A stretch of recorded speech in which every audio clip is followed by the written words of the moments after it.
अभी मैं 26 साल का हूँ और मैंने अपनी इन्वेस्टिंग स्टार्ट की थी जब मैं 18 साल का था और मेरी सीए आर्टिकलशिप ग्रैंड थॉर्ंटन में लगी थी।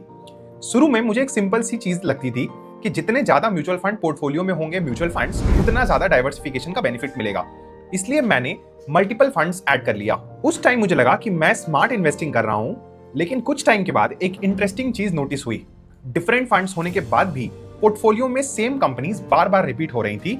तब रियलाइज हुआ कि ये डाइवर्सिफिकेशन नहीं था, it was actually duplication of the same holding. तब मैंने अपना पोर्टफोलियो सिंप्लीफाई करने का डिसीजन लिया। सबसे पहले बात करते हैं इक्विटी फंड्स की। इक्विटी फंड्स वो होते हैं जो कंपनीज के शेयर्स में इन्वेस्ट करते हैं और जनरली लॉन्ग टर्म ग्रोथ के लिए उसे यूज किया जाता है। इक्विटी फंड्स को ब्रॉडली दो कैटेगरीज में समझा जा सकता है, पैसिव फंड्स और active funds. Passive funds basically index funds होते हैं। ये फंड्स मार्केट इंडेक्स को फॉलो करते हैं, जैसे निफ्टी 50 या सेंसेक्स। इसका मतलब ऑटोमेटिकली आप इंडिया की टॉप कंपनीज में इन्वेस्ट कर रहे होते हैं। Index funds provide simple and low cost exposure to the overall market. इसलिए मैंने पोर्टफोलियो का बेस इंडेक्स फंड को बनाया है। उसके बाद आते हैं actively managed funds.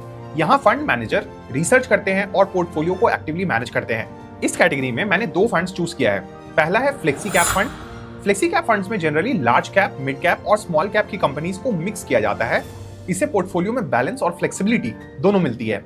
Flexi cap funds allow करते हैं the managers to move across different market segments. दूसरा फंड है small cap fund. Small cap companies relatively छोटी होती हैं, इसीलिए इनमें वोलेटिलिटी भी बहुत ज्यादा होता है। As a young investor I can take that volatility risk, लेकिन लॉन्ग टर्म में ग्रोथ पोटेंशियल भी काफी हाई होता है। Small cap funds can offer higher returns but they are also prone to more risk.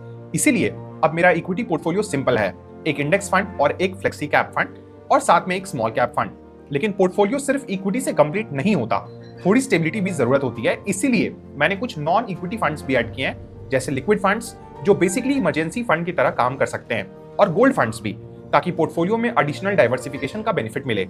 Future में एक और plan है, I also plan to add a US market fund for global exposure, because obviously US is the world leader in technology and growth. इससे portfolio सिर्फ India तक limited नहीं रहेगा और इन्वेस्टिंग जर्नी से एक इंपॉर्टेंट लेसन मिला। ज्यादा फंड्स रखना हमेशा बेटर स्ट्रेटजी नहीं होती है। Sometimes a simple portfolio works much better than a complicated one. Quality and clarity ज्यादा इंपॉर्टेंट है देन द क्वांटिटी अलोन।